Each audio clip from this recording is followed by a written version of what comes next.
All right, welcome to Chef Bell's classroom at my house. With this new world order, we have homeschooling, kind of. So I'm going to do a cooking demo of braised chicken, which is a cooking technique that goes back literally hundreds and hundreds of years. My dish is inspired kind of on a show we've been watching called Poldark, and it takes place in the 1700s and 1800s.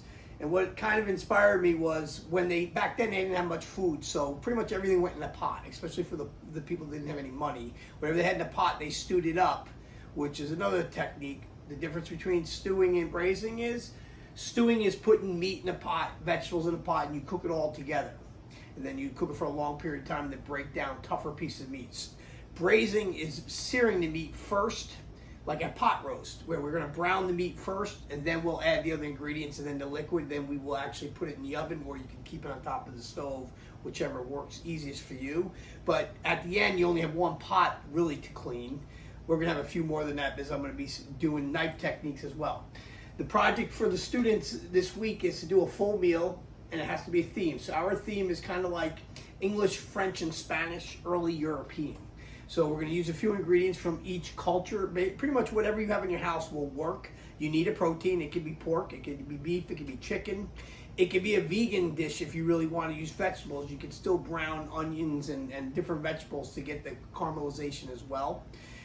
So what we're going to do first, we're going to get all prep work done. We're going to start by getting our onion out of the way first. I know that's everybody's favorite. So we're going to trim out our onion. Okay. Again, you want to just trim the bottom so it doesn't fall apart.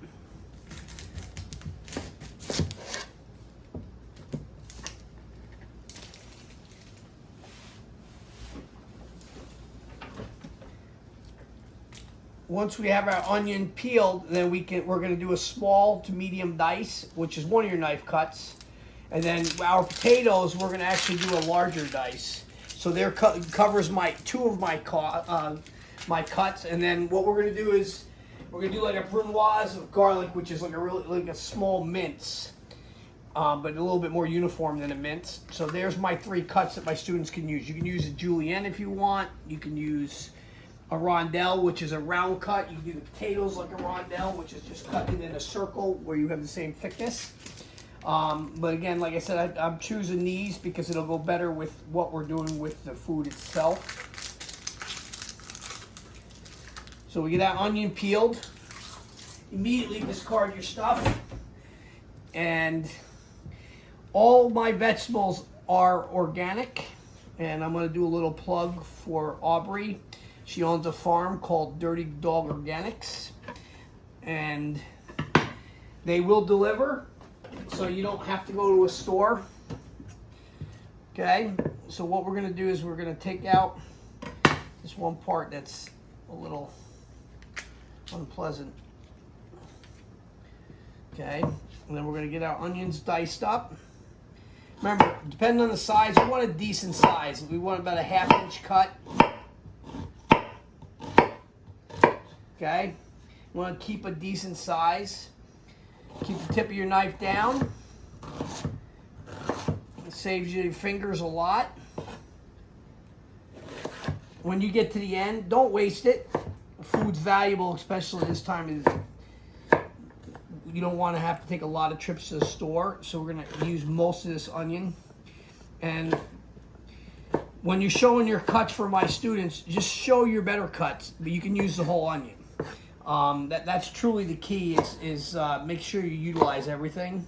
And I don't expect your cuts to be perfect, but I expect you to at least try to keep your cuts reasonable. Okay, we're going to cut out this spot that's a little green and not very pleasant looking, so.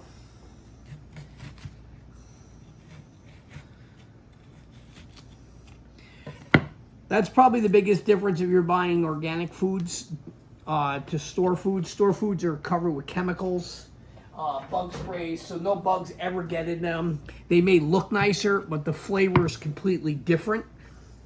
And I'm looking for the health benefits of a naturally grown vegetable or herb or whatever it is.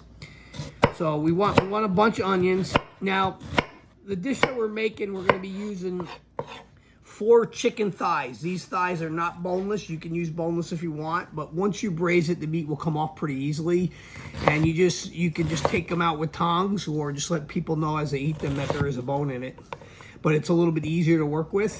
Plus, I want the flavor of those bones, and that's one of the reasons why I chose it to keep the bones in it. It's for that extra flavor.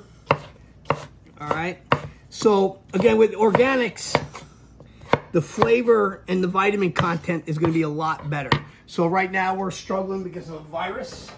Myself, I do have a bad heart. So I'm more cautious than a lot of people with what I eat. So the better the food I can use, the more vitamins and minerals that I'm going to get into my food. So we got our onions cut. We're going to set that aside. I have my buckets, my sanitizer bucket and my soap bucket that I can wipe off. Now everything's going in the same pot, so it doesn't have to be scrubbed. If you have somebody at your house that has allergies, like I have many students with allergies, just don't use those items. It's not hard. Pretty much, it's a technique that we're showing. The food you use is your choice. The idea is to make your job easier, but more importantly, to get all the nutrients. So when you make a soup or a stew or even a braised dish, 95% of those nutrients are staying in the pot. So those are going absorbed into your body. And for the students that remember, when I taught first year culinary, we talk about the history of food and where the word restaurant comes from. It comes from the word restorers. And restorer was a guy called Poldark, who would cook down bones, and he would make these soups, and he would give them to people, and it would help them to feel better. It would restore their health. That is where the word restaurant comes from.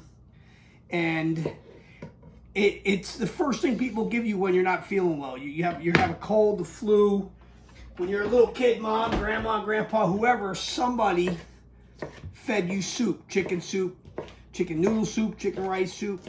They always gave you soup because it gave you the vitamins and it's light on your stomach. Well, a stew is similar. It's a little heartier, gives you a little more vitamins, gives you more depth. So we're going to use a starch, and our starch is going to be potatoes, but you can use rice if you want. The cooking times will vary if you use rice or pasta, but you can use either one.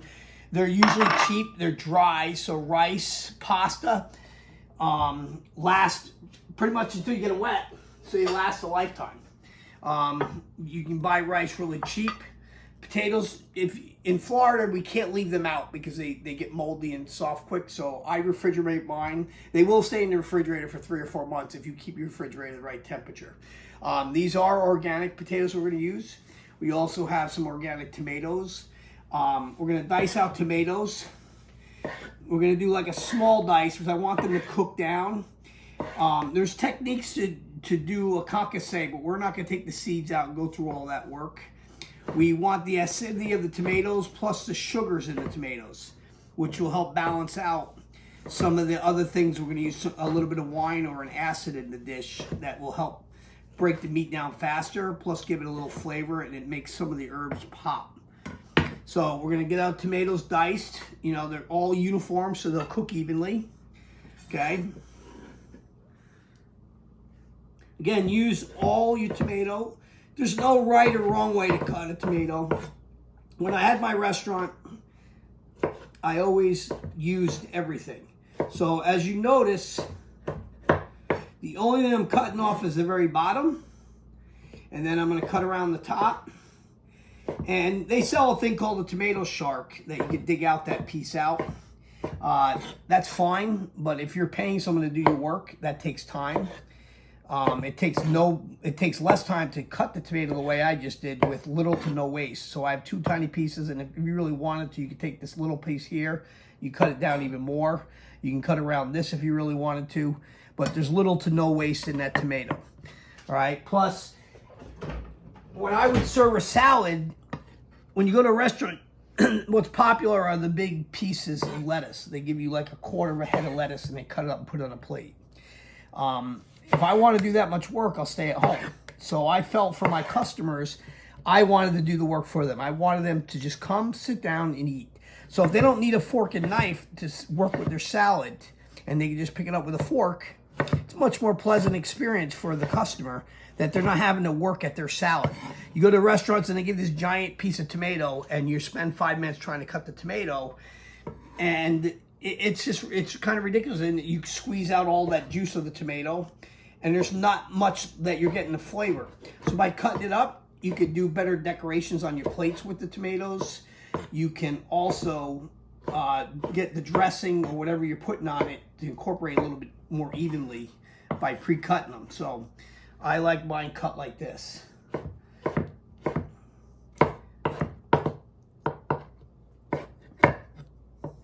And I am using knives from the Renaissance period.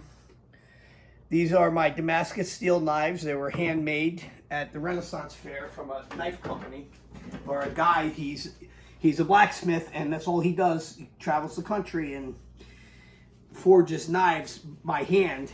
And every year, my students and all the students in Lake County serve the food at this fair that serves anywhere from 300 to 500,000 people. And every year I buy a new knife. This year, the guy brought a set just for me because he wanted to show me what he had. The biggest difference with this kind of knife is they will break easy. They're not cheap. They're beautiful looking. They hold an edge really well. The biggest thing is you must keep it dry. You can't leave it wet. It'll rust because it is not stainless steel. It is actually straight steel. So keeping it cleaned at all times and dried is really important. Notice every time I set my knife down, I set the blade away from me. So we got our onions, we got our tomatoes. We're gonna go ahead and get some garlic done. I like garlic. Again, this garlic is organic. It is grown locally within 100 miles of Claremont where we live, or Leesburg.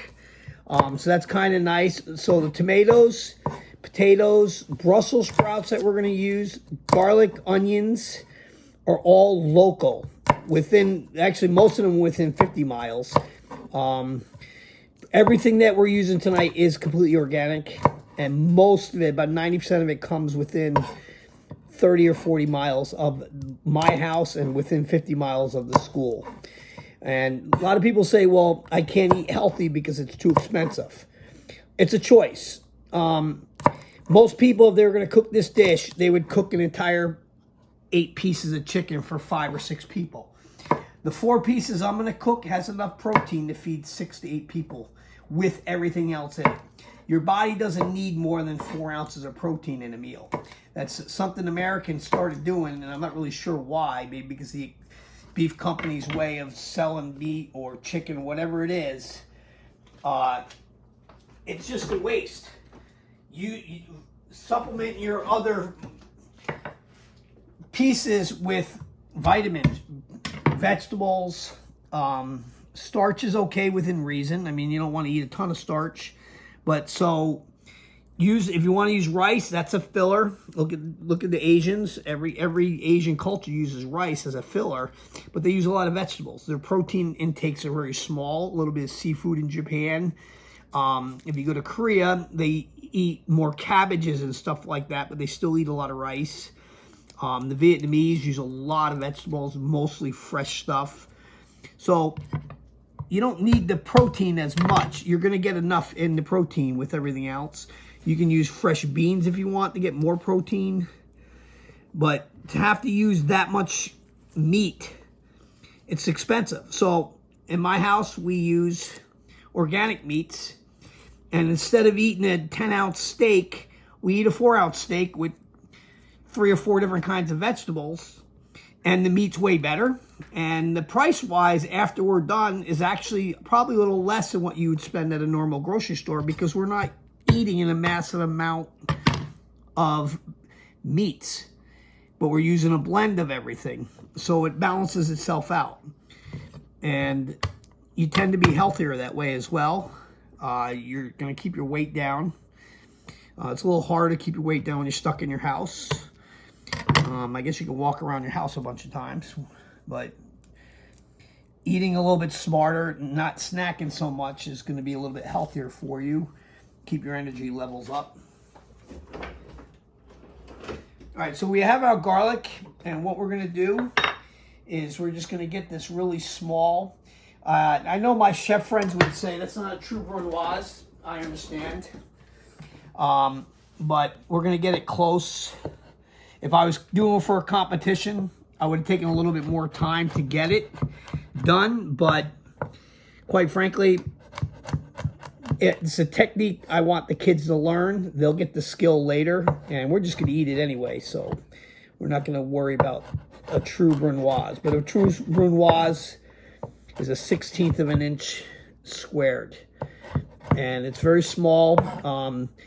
Like if you do a red pepper brunoise, it's a great garnish for a dish. If you have peppers in there, it's nice. You can even do like if you want a little heat in it, you can use a jalapeno and do a brunoise. Get that nice little dice and sprinkle it on the top. It gives it some really nice, vibrant colors, and you'll see the nice shape of that little dice, and it'll add a little bite, little color, and elevate your plate a little bit. I think it's probably one of the things that most people struggle with is their plating. After they're done is what do I do to make it look nice? If you look at American history throughout the years, they went through stages. And nothing against Denny's. I don't mind Denny's. It's not horrible. I mean, it's not great, but it's edible for the most part. But they still use parsley and like a tomato slice. I mean, orange slice, and that's their garnish for everything, and that's like what chefs will call the 70s garnish. Everybody put parsley on it. Most people don't even know why they use parsley. It's to freshen your breath. So that's the real reason people put parsley on it, was you can chew it and it'll cleanse your palate for the next course, so it's not overwhelmed by something else. But that's a simple garnish. But most garnishes you want to incorporate, you want to blend with whatever you're doing. So if you don't have carrots in your dish, using a carrot garnish is kind of useless. It doesn't really make a lot of sense. So we got our garlic. Okay.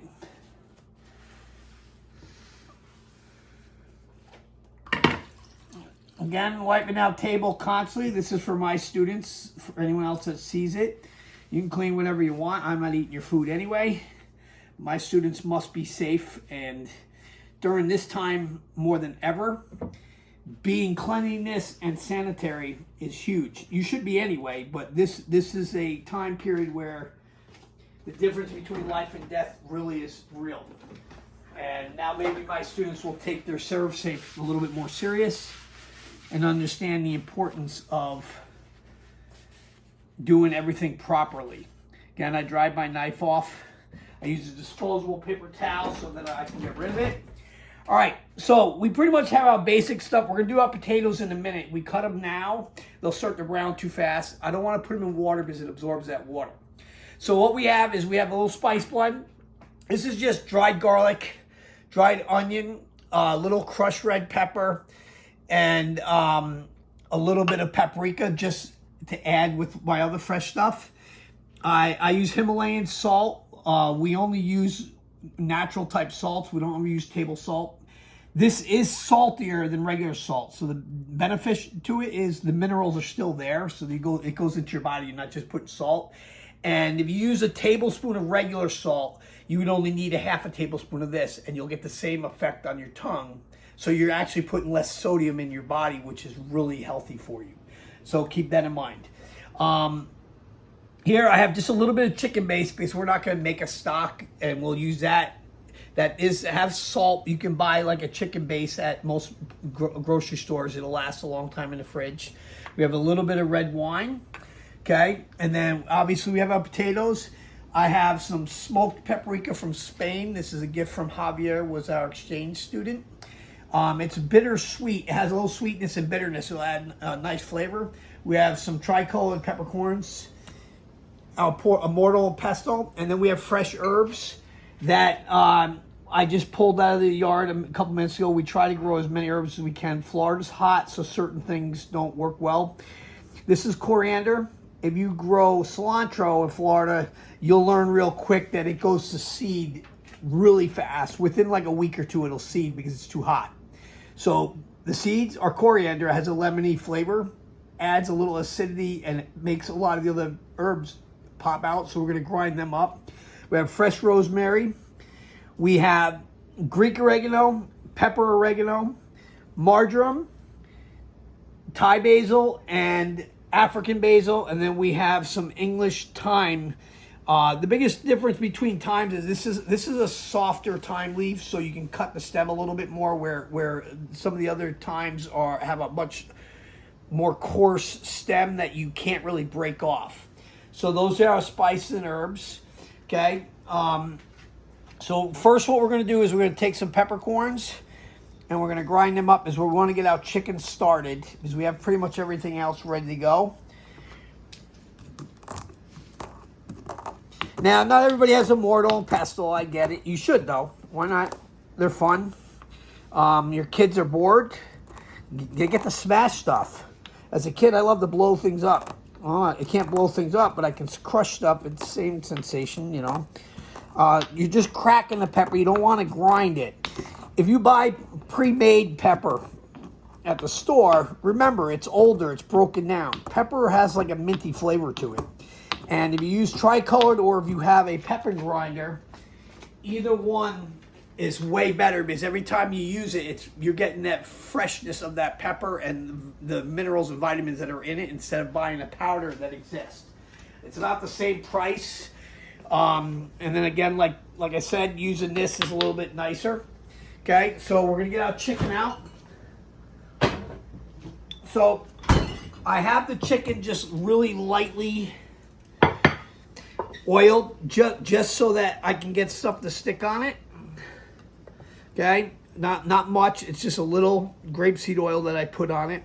So what we're gonna do is we're gonna get it seasoned.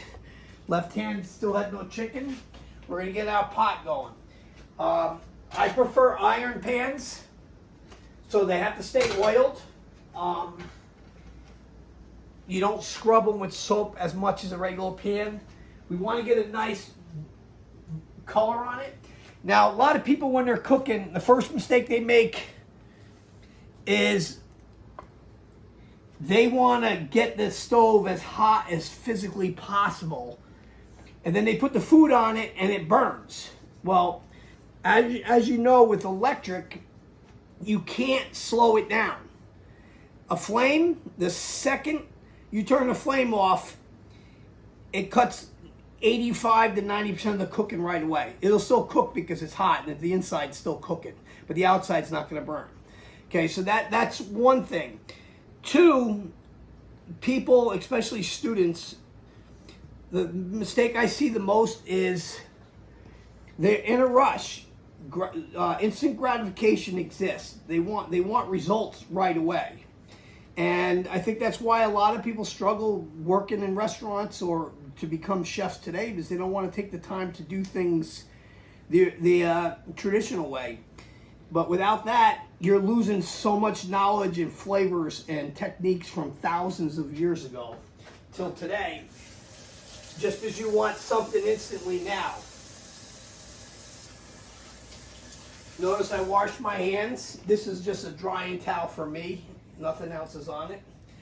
Okay, so we got our chicken going, but we don't want our pan all the way up. I have it on, for this stove, it goes from low to high. 8 is the next number you see, then 9 would be that, 10 would be high. We want it at about a 7. We want to get it hot to where it starts to smoke, but we want the chicken to brown over a few minutes. We don't want it to brown instantaneously. We do need it to sear, but you want it to go slow so that it absorbs the flavors and it coats it nicer. And when students are doing Skills USA contests or ProStart, they rush everything.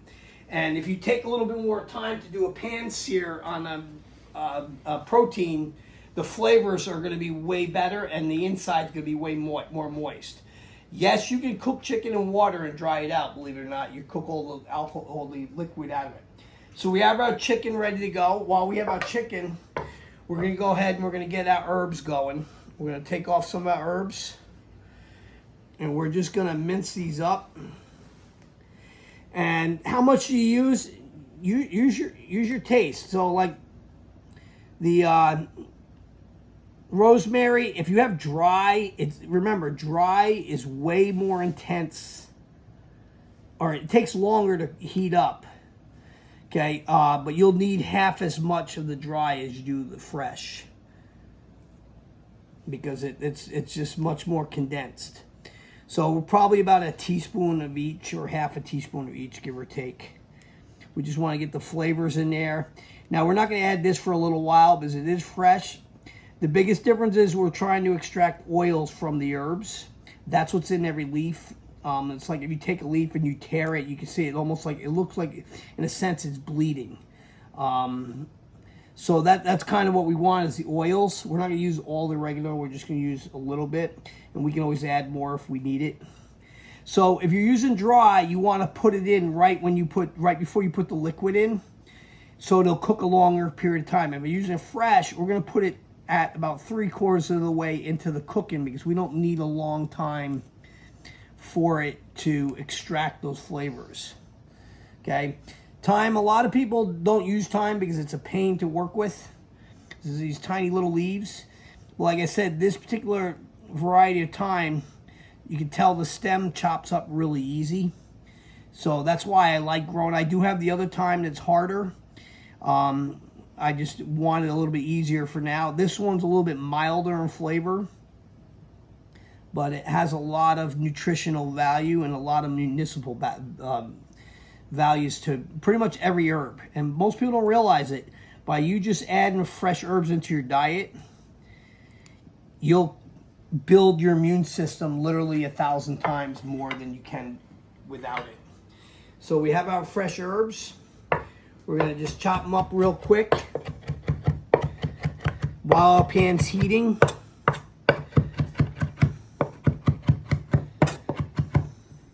And if you see a little stem that you want out, you can pull it out. It'll soften up. This particular variety will soften up while you cook it, so you don't have to worry about trying to scrape it up. But you don't want people to bite into a giant leaf. It can be a little potent. But we don't want to go too far. And if you notice, I have wood cutting boards. I don't particularly like plastic. Number one, it's horrible for the environment. Number two, to me, food tastes different when you're using wood and certain types of utensils. I truly believe that. If you use plastic spoons to stir stuff, it's a different flavor. So we're going to be using wood of everything. All right, so we're going to take out chicken. Our pan's a little bit ready.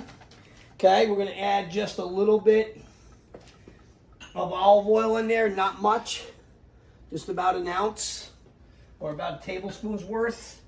We're going to mush it around a little bit. Now, once I have it to a temperature, I'm going to lower it because I don't want it to get burnt. I want to sear it. Let's put it down skin side first.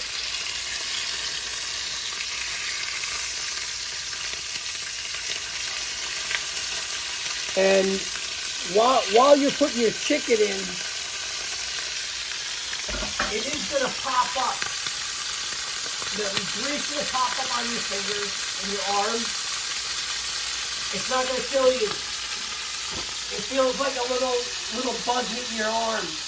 It'll go away in a few seconds. It's not going to leave marks. Don't jump back when it hits you. That's how you get burnt. Okay, let it sear. Like I said, we lowered it down. We're going to take the pan. The French style is moving the oil around to the chicken to make sure it goes all the way around. We're going to let it go for a little bit. Okay, we're going to lower it to about half flame and just let it go for a little while. Okay, while we're doing that, we're going to start on getting our other stuff ready. Now, you can use literally any vegetable you want. Let's say you have no fresh vegetables. People say, well, I don't really buy fresh vegetables. I don't know what to do with them. Buy them and practice with it. It's not going to kill you. I just sent an article out to my students to read about how much food is being thrown out because people are going to the grocery store and they're buying rice, potatoes, but they're not buying the stuff that's going to make them healthy. Buy the vegetables. That's what your body needs. You don't need just pasta. So let's say you have canned vegetables. You can use canned peas in this. Just don't add it till towards the end. It doesn't take long. If you really want the corn with extra starch, use the corn. It's not a vegetable, it's a starch. You want carrots, put that in there. Beets, make it like a borscht. The beets give it a great flavor. A lot of incredible nutritional value in there. We're going to use a little bit of bok choy. I had just a tiny bit left over. So we're going to add that because bok choy has a phenomenal amount of vitamins inside of it. So we're not using it. It has a mild flavor. But we're using it more to get the vitamins in our food. That's what we want, and I had it left over. Brussels sprouts. As a kid, I would have spit them out. Okay, so what we're going to do is we're going to cut them in quarters. Okay, because we want them to cook evenly. And Brussels sprouts they're bitter. I'm not going to lie, they have a bitterness to it. That's why we're adding some of the acids to what we're going to do. The tomato has the sugar in it. We'll balance it out. If you've never had braised Brussels sprouts, for the first go-round, take them, coat them with oil, salt, and pepper. Cook them for about 20 minutes in a 350-degree oven. Get them out. Add some bacon to it, some balsamic vinegar. Put them back in for about 10 minutes. It'll change your mind about Brussels sprouts. There's a lot of ways to cook them, but again, they have phenomenal health benefits to Brussels sprouts, and they're in season right now in Florida. So they're reasonable.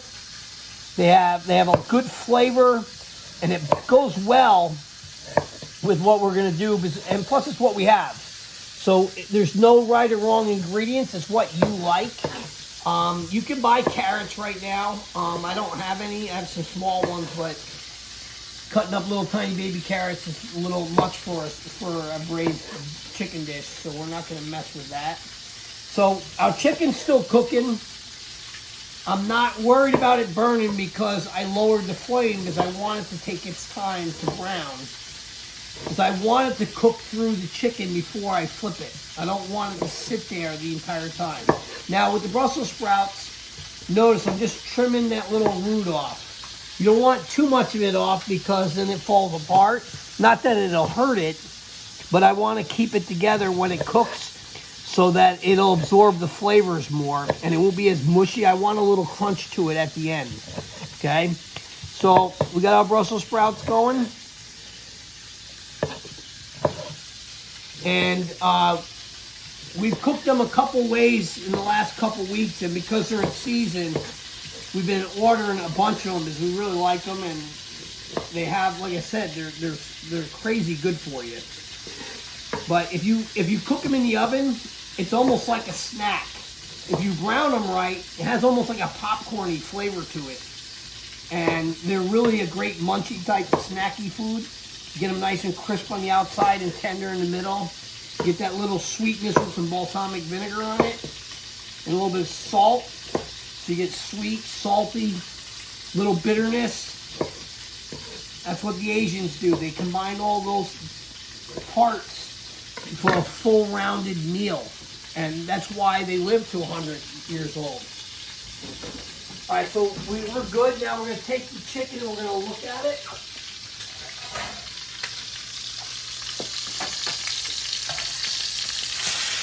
See, it's still got a while, so we know it's not quite there yet. I will tell you, do not move the chicken a lot. Mainly because it releases all the moisture, so let it go. All right, so what we're going to do is we're going to take out tomatoes. We're going to do something a little different. So my students are required to do several knife cuts, okay? They're also required to do a couple cooking techniques. So we're braising, which is a technique. It's a combination cooking. We're browning it, searing it, and then we're going to actually add liquid to it, and we finish it by like stewing it. So we're going to roast the tomatoes and the garlic because it's going to give it a different flavor, and it'll draw more of the sugar out of the tomatoes. You can do the tomatoes whole first, then chop them, but you'll get a nicer dice like that. So the oven's at 400. We didn't oil the pan. I don't want any oil on them. I just want the sugars from that to come out. So we're going to let that sit for a little while. We have all herbs. Now we're going to get our potatoes ready. So to do a dice, because I don't want my students to waste a lot, I don't want you to throw everything out. So what we're going to do is we're going to use these little pieces. So what I do is I'll save them and I'll put them in the refrigerator. And they'll brown a little bit, but they'll be all right. And we can use these for breakfast for hash browns, or we can use it for home fries, whatever. You can even slice them again and cook them up and put them in there, mash them up, however you want it. But what basically we're going to do is I'm going to show you the correct way to do a dice. You show me one, and then you can do how you want with the potatoes afterwards, because I don't want to waste a lot. Okay? Technically, you're going to square off your potato like this. We want the skins in ours, so we're going to use some of this. But we get out, square it off. This would be a large dice. Okay? And yes, I know there's a curve here, but that's fine. We still have a good dice right there. Okay, that's what we're looking for. Okay? So show your large dice. We're going to just put our potatoes back in here. Okay, but just show me one cut, and then you can cut the potato from there however you want. I'm just taking some of the eyes out because they tend to be brown. And then once you do that, just cut them uniform, about that size, so they'll cook evenly. Okay.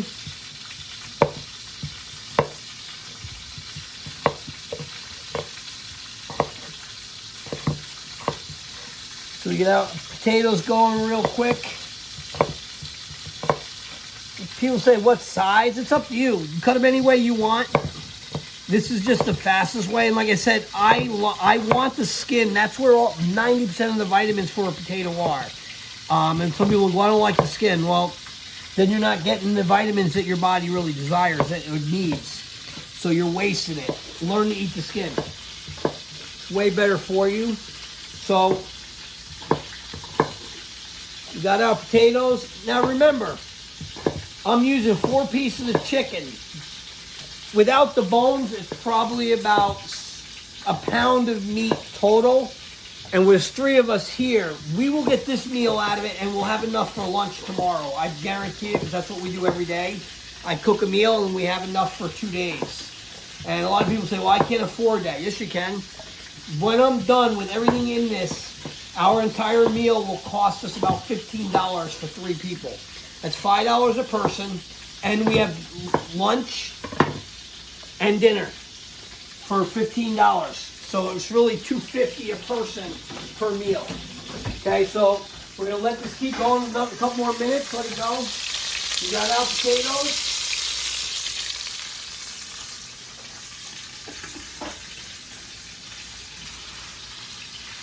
We have pretty much everything ready to go. So what we're going to do is we're going to take our coriander and we're going to crush them up real quick with a little bit of the pepper that's in there. Because we want, like I said, we want that acidity, that little lemony flavor. A lot of people don't know how to use coriander because it's not something they're familiar with. But it brings out other flavors really beautifully. It truly does. It's great with poultry. It's really good with fish. You can use it with beef and pork. There's nothing wrong, but definitely chicken and fish is probably the most common. We're going to check out chicken just real quick. Now, what you want to see is the bones are starting to bleed. That's what we want. We want that blood to come out before we ever flip it. See, it's not burnt. It's getting a nice color. Slowly, as I lowered the flame. See, beautiful color. And it's starting to bleed out. That's what we want. We want the flavors. We want the... It's not actually blood, it's the marrow. People see red on food and they're like, oh, it's blood. Actually, when they kill an animal, the first thing they do is they bleed it. They have to take the blood out. If they didn't, you would die of blood poisoning. Every animal you get at a store or that's been butchered has been bled for a long period of time, so there's no blood left in it. All you're seeing is the juice and the marrows.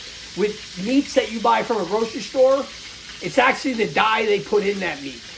Buy a grass-fed beef or a farm-raised cow that's local, it won't be as red as what you buy in the grocery store. It'll have a more maroon color, a little grayish to it. But it doesn't have that red juice coming out of it because it's not dyed, so it's more natural. So it's not actually blood, so don't freak out. So we have pretty much all our ingredients ready.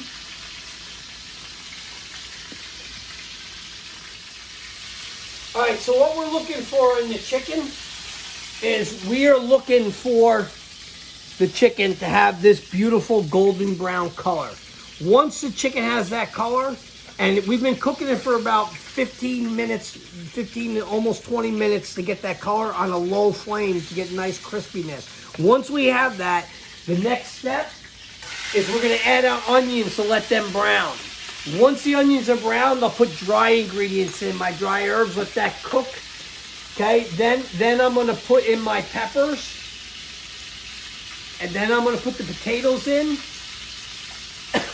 And I will let that cook for about 10 minutes. At that point, I'll open up and I'm going to pull out my roasted tomatoes, which I want to roast for about 25 minutes. I'll add them. The very last thing we're going to add is the Brussels sprouts. And when we add the Brussels sprouts, we're going to add the wine, a cup of water, and a little chicken base.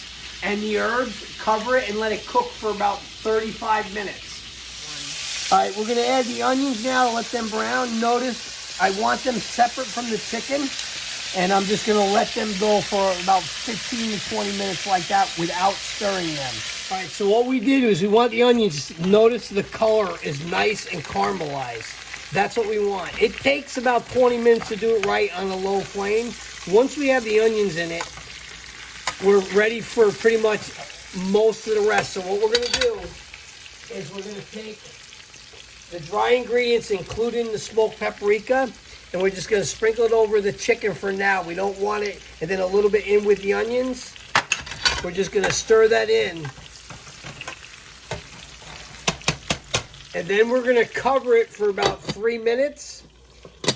And then we will add our peppers and potatoes at the same time. Let that cook for about 15 minutes. Then we're gonna add our vegetables, our wine, and let that cook down, our water and our tomatoes. And our tomatoes right now are right about ready. They shouldn't, just the edges should start to brown, but you'll see they're nice and mushy and soft, but they're not completely stuck to the pan. That's what we want. So we're gonna let them cool down before we add the rest in. All right, we have our peppers in it. Now what we're gonna do is we're gonna add our red wine before anything else. I jumped ahead of myself. What we wanna do with the red wine is, it's about 4 ounces. You don't need a lot. If you don't have red wine, you can use lemon juice. You can use a tablespoon of vinegar with a little water.